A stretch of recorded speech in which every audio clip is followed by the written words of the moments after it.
We're back here on Yankees Magazine. Over the course of the off-season, we're going to take a look back at this building and some of the great moments that have taken place here. Yankee Stadium has been a great home for the New York Yankees for over 80 years. But during that span, it also hosted some top non-baseball events as well. From football games to paintball masses, boxing and concerts, the stadium has been quite a place to see a major event in New York. Our Bob Lorenz has more.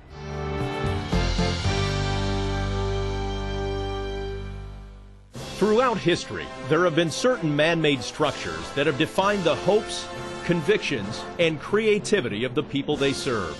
On April 18, 1923, one of those spectacular structures opened its doors to the world. No mere ballpark like its contemporaries, this was a stadium. A stadium built to honor the ascension of the Empire State, descended from the coliseums and arenas of ancient empires.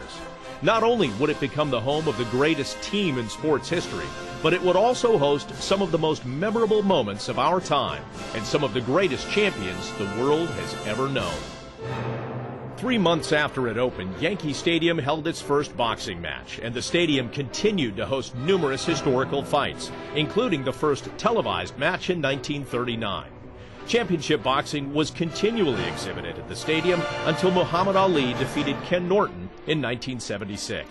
But the most famous bout was in 1938, when Americans united behind a black man known as the Brown Bomber, who fought and defeated Germany's Max Schmeling, delivering the Nazi Empire and the theory of racial superiority a severe black eye.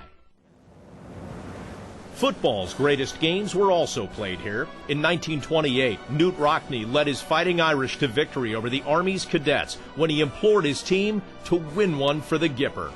In 1958, over 64,000 football fans watched what has been called the greatest game ever played, when the Baltimore Colts, in the NFL's first ever sudden death overtime, defeated the New York Football Giants to win the championship, establishing professional football as a major American sport.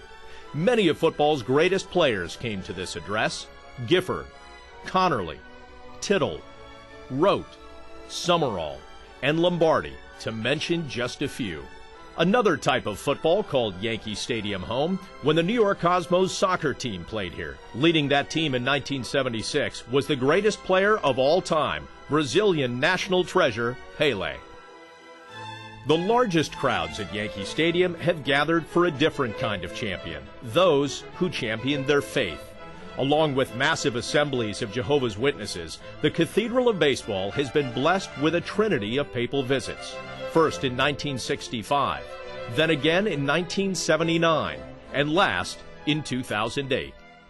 While most events held at Yankee Stadium have thrilled and excited spectators during occurrences of all kinds, including movie and television shoots, concerts, rallies, even a wedding, there have also been somber, melancholy moments when we've had to say goodbye to our heroes, when we've even had to say goodbye to our loved ones, like the victims of the September 11th attacks.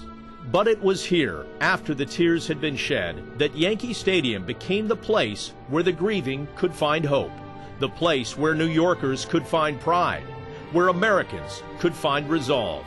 Because the heroes here could not be intimidated. They fought until the very end, on this very field. We've seen individuals do the unbelievable. We've watched teams accomplish magnificence.